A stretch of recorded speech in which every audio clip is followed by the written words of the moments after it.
Countdown for blast off. X minus 5, 4, 3, 2, X minus 1, fire.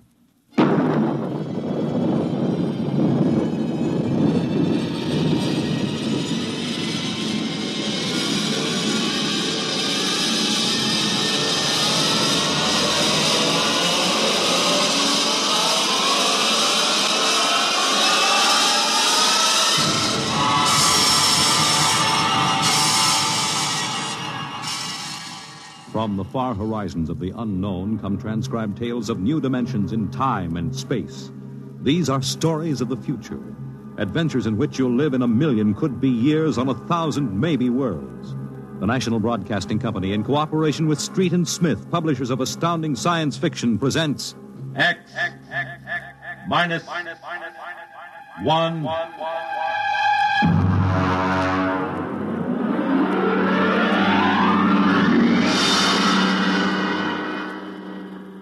Tonight's story, The Vital Factor by Nelson Bond.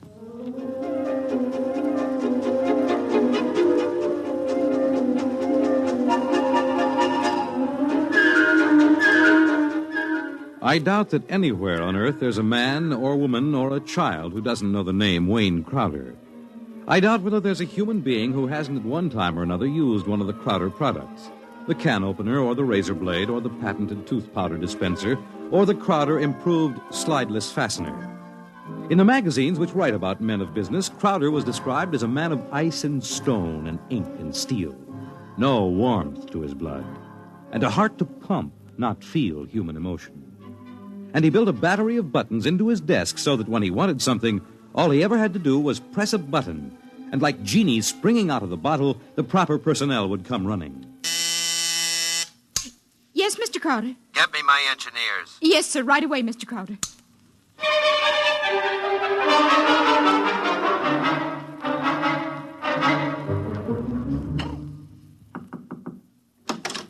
Here are your engineers, sir. All right, close the door and get out. Now, gentlemen, sit down. Gentlemen, I want you to build me a spaceship. A spaceship, sir? That's right. I've decided that I am going to be the man who gives space flight to mankind. Any questions? Sir, we can design such a ship. That part isn't too hard. Yes? But we've no way of providing the motor to power such a ship. When the ship's ready to fly, there'll be a motor. Sir, I don't like to contradict you, but you can't go ahead of the total technology of a historical period. It's like asking somebody in 1600 to build the internal combustion engine. You see, scientists have been searching for a motive power for spaceships for decades now without success. You'll have a ship, but we can't lift that ship from the Earth's surface. That is, not to the point of free flight at any rate. Mr. Crowder, you see you'll be spending millions of dollars, hundreds of millions perhaps, for nothing. What's your name? Phillips, sir. You're fired. Go down to the cashier and draw your pay and get out. What, sir? Get out. Nobody who works for me thinks of how much something costs. What? We use money. We don't let expense provide a rationalization for not beginning a project. All right, Phillips. I give you permission to leave. Right now.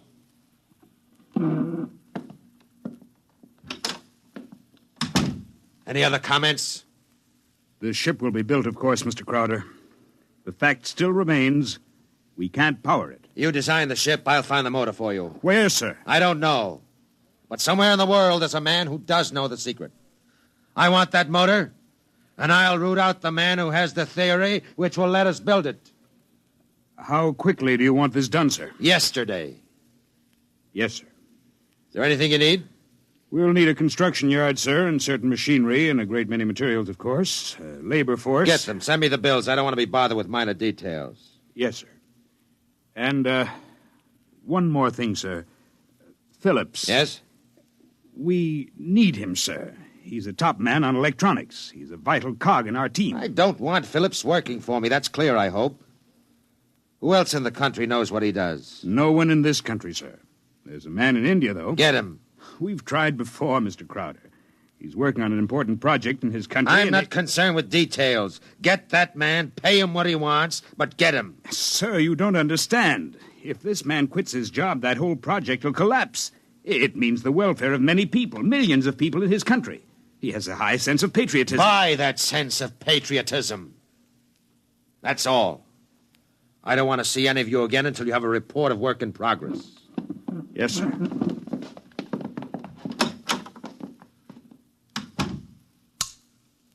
Miss Holmes, there's a man named Phillips going to draw his pay. I want 2 company policemen to meet him at the cashier's office and escort him from there directly off the premises, and I want them to be emphatic about it. Yes, Mr. Crowder. And notify the newspapers, the television, and the radio networks, the periodicals, and the scientific journals that I'll receive the press in my office this afternoon at 3:30. I have an important announcement to make. Anyone not here at 3:30 will be barred, and the publication or company he represents will not be given any further information.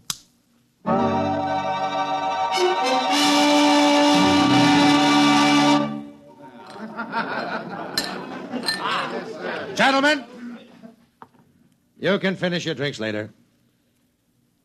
Gentlemen of the press, and ladies, it's my pleasure to be able to tell you that I'm in the process of constructing a spaceship.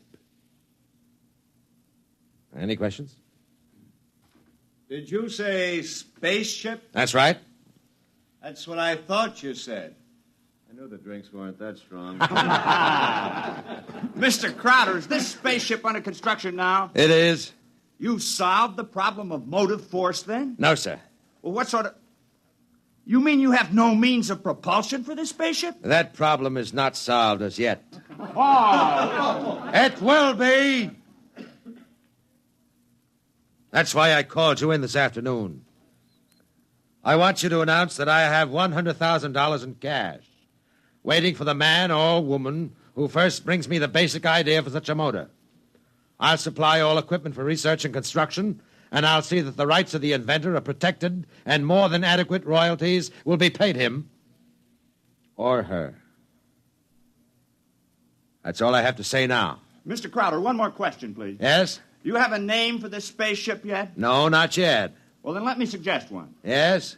Crowder's Folly. Quiet! All of you, quiet! What is your paper? The Daily Times, sir. Miss Holmes, inform the company police that under no circumstances is any representative of the Daily Times ever to be allowed on company property again. Strike that paper from the list of those to be invited to future conferences.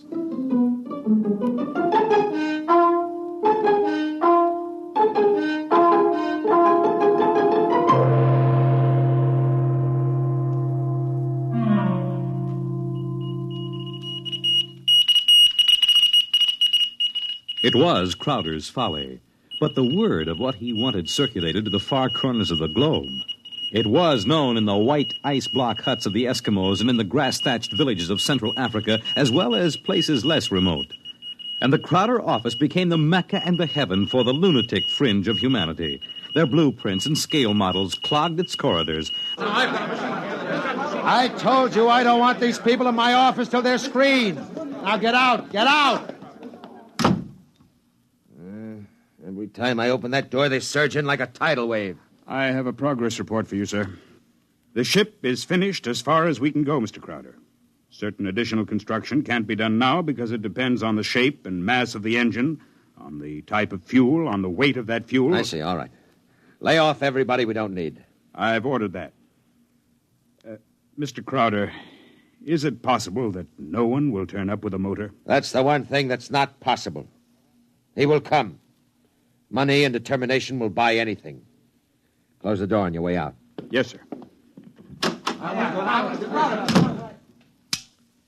Miss Holmes, order the proper department to put a name on the forward end of the ship. I want letters in pure gold 1 foot high. The name of the ship is Crowder's Folly. Get it done today.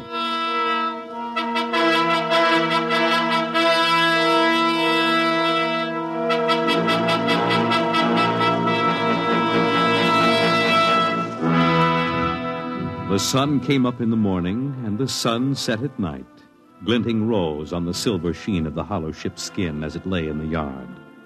The golden letters on the prow spelled out the fury of Crowder for the world to see. A staff of 50 were employed as time went on in taking rust preventative measures to ensure the ship's well-being. The staff of 50 worked in 3 shifts around the clock, armed with oil cans and grease cans and other containers and sprayers of preservatives. In a year, the first experiment seemed ready to bear fruit, and a test was held. The atomic fission motor.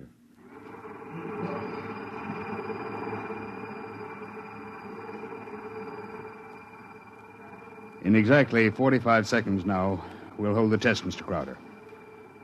The sound you hear is our generators here, building up power to supply the motor by remote control. If this needle goes round to the part of the dial marked in red, there'll be an explosion. Are there any questions, sir? Proceed with the tests.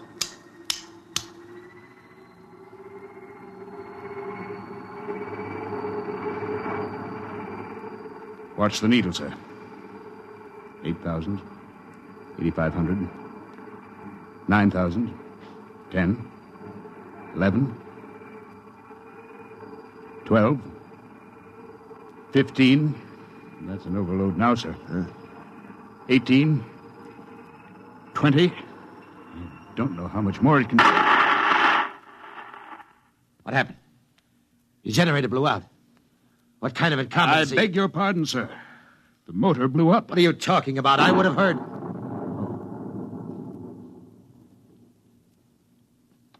You see, sir, it takes a while for the vibrations of an explosion to travel 3 miles and then reach through 15 feet of concrete. I see. Well, there are other experiments in progress. Let me know when they're ready for testing. Yes, sir. Mr. Crowder, the inventor of that motor had to be right with it, of course, during the tests. He had a family. The fool knew what he was doing. He understood the danger. He was paid enough to be able to afford insurance. The cost of insurance on such a project was prohibitive, sir. Well, if his wife was thrifty, she saved out of what he earned this last year. His salary was relatively small, sir. Most of the money went for the research. He should have demanded an adequate salary. I haven't stated on money. The fool failed. I have no further responsibility. Yes, sir. You want us to continue screening applicants? Of course. All right. Make a settlement on the widow. And don't turn anyone away if he seems to have the remotest possibility of success. I'm telling you, my man will come. Money and determination will buy anything. And strangely enough, Crowder was right. Because one day there came to his office a stranger, a small man. He looked even smaller in that tremendous room. He was an unusual visitor in that he carried no briefcase fat with blueprints or formulae. He was unusual in that he neither blustered, cowered, nor deferred to his host. He was a pleasant little stranger, bird-like of eye and movement, bright and smiling. Mr. Crowder, my name is Wilkins.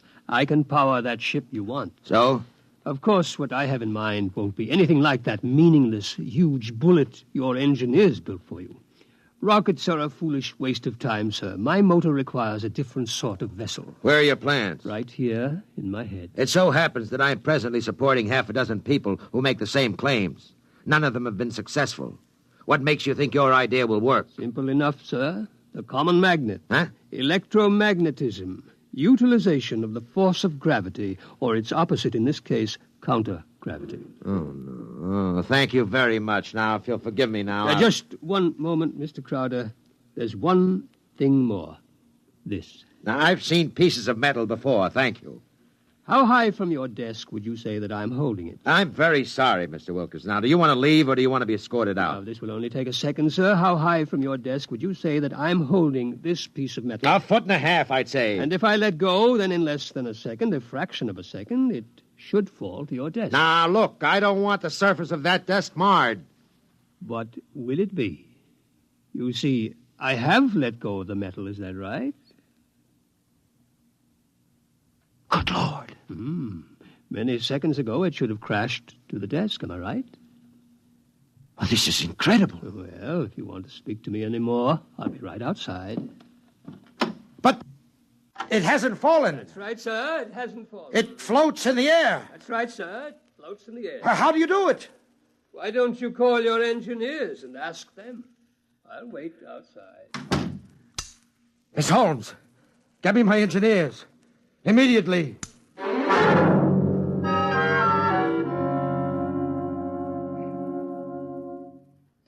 All right, Mr. Wilkins, you're quite right. The piece of metal is apparently counter-gravity, and my engineers can give me no explanation. Thank you, sir. Now, what do you want? For my services? Yes. You've already set the price. To build a pilot model based on this sample, no great expenditure, 100th of the cost of your behemoth sitting out there in your building yard. 3 other things: a workshop, expert mechanical assistance, and an answer to one question. What is your question? Why do you want so much to build this ship? Frankly, because I love power. Because I'm ambitious. I want to be the first to conquer space, because if I can do it, it'll make me greater, richer, stronger than any man has ever been. I want to be the master, not only of one world, but of worlds. That's an honest answer. But is it the only one? You see those letters in gold on the prow of my ship? Crowder's Folly, that's what they named it. That's what they think of me. I want to cram those words down their petty little throats and let them eat mud. That's another answer. And that's all? That is as far as your thinking goes? What other answer is there to your question? There's my own answer. I want to leave this planet and go elsewhere, to Mars, perhaps, because there are strange wonders yet to be found. Because there will be scarlet sunsets over barren wastes. And in the star-strewn night, the thin, cold air of a dying world stirring in restless sighs across the valleys of the dry canals. You may laugh out loud if you wish, Mr. Crowder. I would prefer that to the peculiar repressed smile you're now exhibiting. You're a very lucky man, Mr. Wilkins, in that you have scientific talent, because your talents as a poet are inferior and very sentimental. All right, you're a sentimentalist, and I'm a man of action. No matter. We can work together, you and I. Your workshop will be ready by morning. I don't need to hear from you again till you have something to show me. If you need to see me, call me day or night. I'll be available. But don't bother me with details, because I probably won't understand what you're talking about anyhow. If you need money or materials or personnel, just tell my engineers. You'll get it, or I'll know the reason why. That's all. Thank you, sir. Miss Holmes, get me my engineers.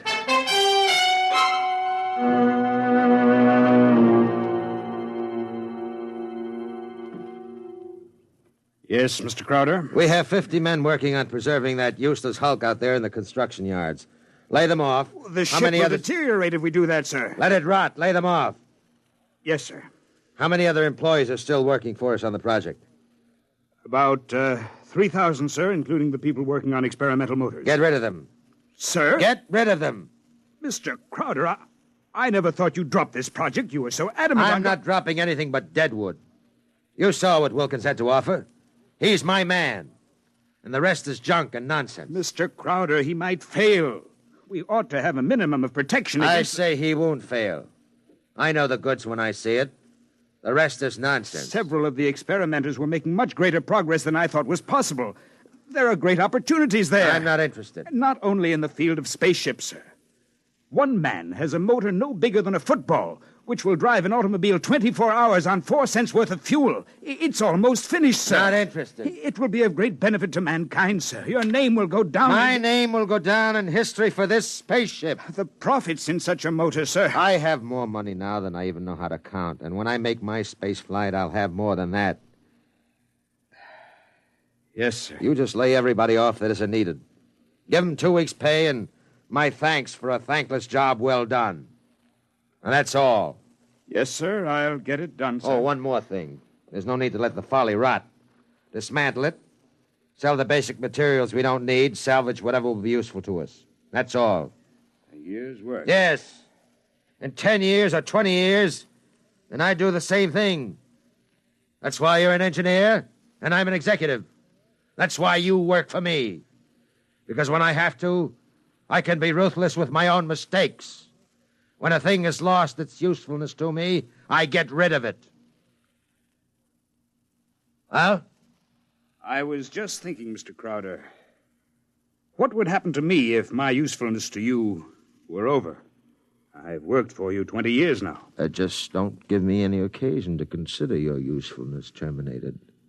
That oughtn't to be too hard. What? Nothing, sir. I'll make the arrangements at once.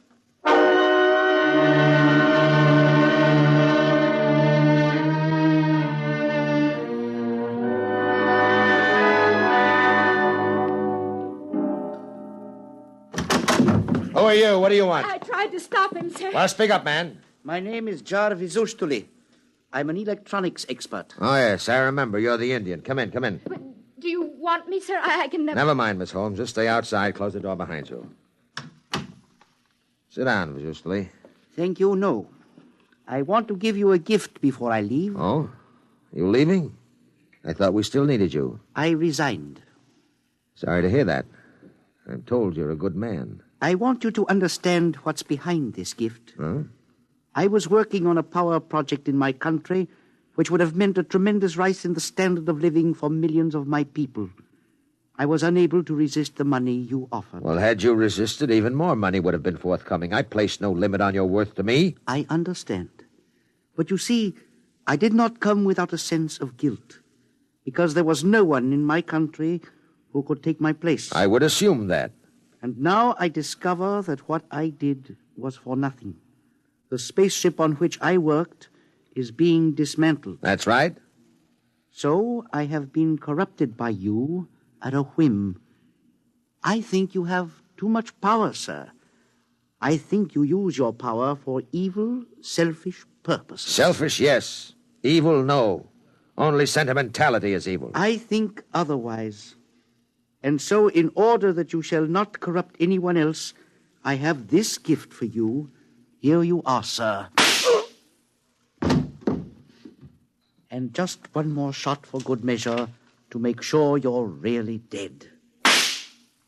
Good.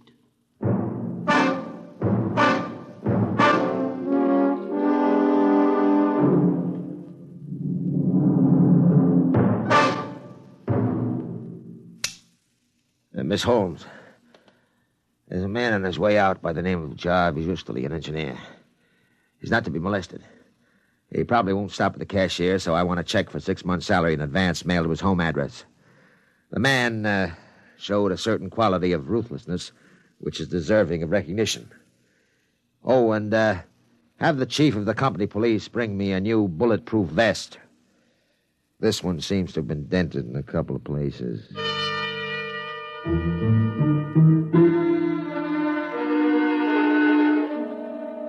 The new spaceship, according to Wilkins' plans, as executed by Crowder's engineers, was finished within 4 months. It was small, it was shaped like a disc. It gleamed brightly even in the smoky haze of an October sunset. Inside, Crowder and Mr. Wilkins, in a small cubicle at the heart of the machine, sat surrounded by many instruments of a complicated nature. Outside, huge crowds gathered to witness the test. They stirred and murmured, waiting restlessly, as inside the control room of the craft, Wilkins installed the final secret part he had not revealed to those who built his driving apparatus.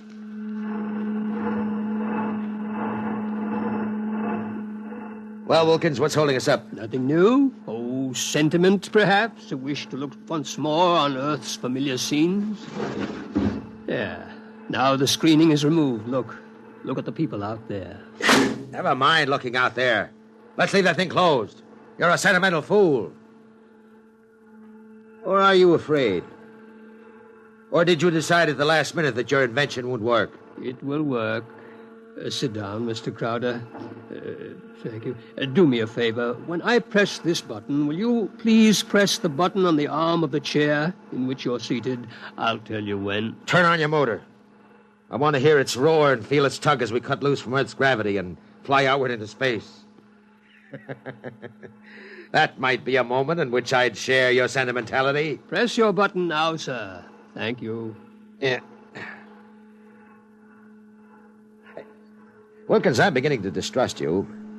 If this is all a hoax, when are we going to take off? You said at 5 sharp, and it's 2 minutes after 5 now. Well, do we move or don't we? Mr. Crowder, we're already moving. The button you pushed was to nullify the effects of acceleration. If you don't mind, sir, I'd like to open the screen again. Now, if you care to look, see for yourself. Wilkins, we're in space. Look down at the Earth. How far we've come. Why, it's no bigger than a toy balloon. No, a dime. No, a firefly. Man, Wilkins, you've done it. Yes. I swore to be the first man to conquer space, and I've done it. It's a triumph of power and ambition. And sentiment. Blast sentiment. Your maudlin dreaming would have died unborn except for me. I made this possible, Wilkins. Don't you ever forget that. My capital, my forcefulness, my will. Look out there. Space. Stars that never were seen from Earth. And this is only the beginning. We'll build a larger model, one great enough to hold 100 men, 1,000, and cargo besides. Whoever wants to leave Earth this moment must come to me. I am the master of the planets.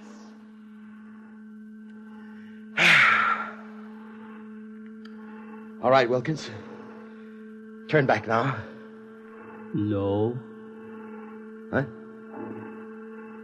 I said turn back. No. Well, we've proved the ship can fly now. Now turn back. I want to start work at once in preparation for the long flights to come. Not so. We will go on. What are you doing, defying me? I'll break your puny little body into pieces. Can you control this ship, Mr. Crowder? Would you like to be stranded out here in space, just adrift in space without control? Would you like that? Turn back. No. What's the matter with you? Are you out of your mind? Oh, I am a sentimentalist, Mr. Crowder. Your money and ambition paved the way, that's true, but sentiment was the vital factor that sent me to you. Sentiment, sir. You see, Mr. Crowder, I wanted to go home. Home?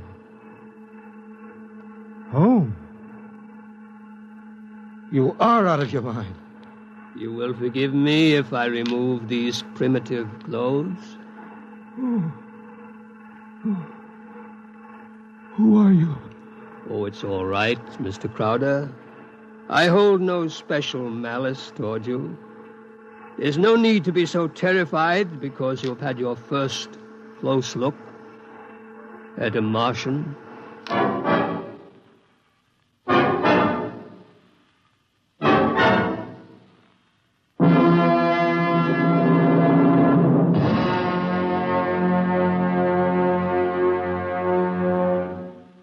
You have just heard X-1 presented by the National Broadcasting Company in cooperation with Street and Smith, publishers of astounding science fiction. Tonight by transcription, X-1 has brought you The Vital Factor by Nelson Bond, as adapted for radio by Howard Rodman. Featured in the cast were Joe DeSantis, Guy Sorrell, John McGovern, Grant Richards, Louis Van Ruten, Richard Hamilton, and Florence Williams. Your announcer, Fred Collins. X-1 was directed by Daniel Sutter and is an NBC Radio Network production.